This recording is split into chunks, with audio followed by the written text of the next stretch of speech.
তুই দুনিয়াতে হক মেরে খাইছিস, আমাকে মাফ করে দাও।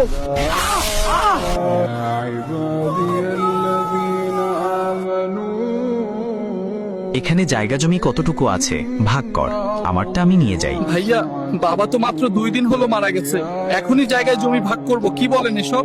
বেশি কথা কইস না, আমি গিয়ে পাটোয়ারি সাপকে নিয়ে আসি। যাই পাটোয়ারি সাপকে কিছু টাকা খাইয়ে বেশিরভাগ জমি আমার নামে নিয়ে নেই। পাটোয়ারি সাপ, বাবা তো মারা গেল, তাই ভাবছি জায়গা জমি ভাগ করে ফেলি, তাই আপনার কাছে আসা। এই নেন পাটোয়ারি সাপ, হালকা পাতলা, বাকিটা পরে দিব। দূর সুজন মিয়া, তুমি খালি শরম দাও। আচ্ছা চলো চলো।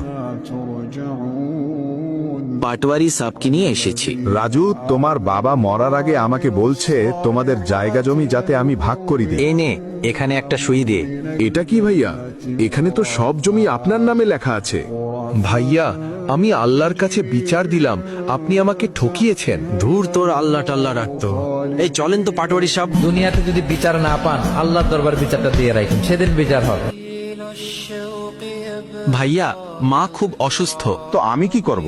কিছু টাকা দেন, হাসপাতালে নিতে হবে। আমি পারবো না, তুই নে। মা, তুমি ঠিক আছো? আমি তোমাকে ছেড়ে যাব না।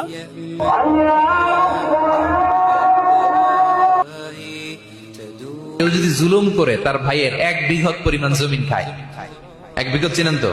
1 বিঘত জমি যদি কেউ অন্যায় ভাবে জুলুম করে তার ভাইয়ের কাছ থেকে খায়, তোর আজকে নামাজি পড়বো না। হুজুরে হাদিস নিয়ে বইছে, খালি হুজুর দেখা বাইসা গেছে, নয়তো আমার বুক। সুজন, এই সুজন, কি হলো তোমার?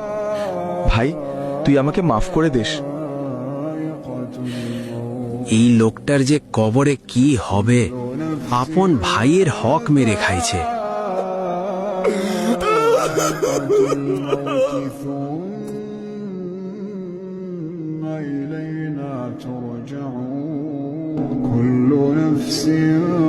তুই দুনিয়াতে হক মেরে খাইছিস, তোর কোনো হিসাব নেই, তোর জায়গা শুধু জাহান্নামে।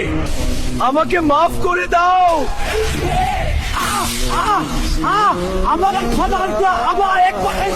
আমাকে মাফ করে দাও, আমাকে মাফ করে দাও। আমাদের এই শিক্ষণীয় ভিডিওটি আপনার কাছে কেমন লাগলো, আর আপনারা কিরকম শিক্ষণীয় ভিডিও চান তা অবশ্যই কমেন্টে জানাবেন। আর এরকম নিত্য নতুন ভিডিও পেতে আমাদের চ্যানেলটি ফলো দিয়ে রাখুন এক্ষুনি।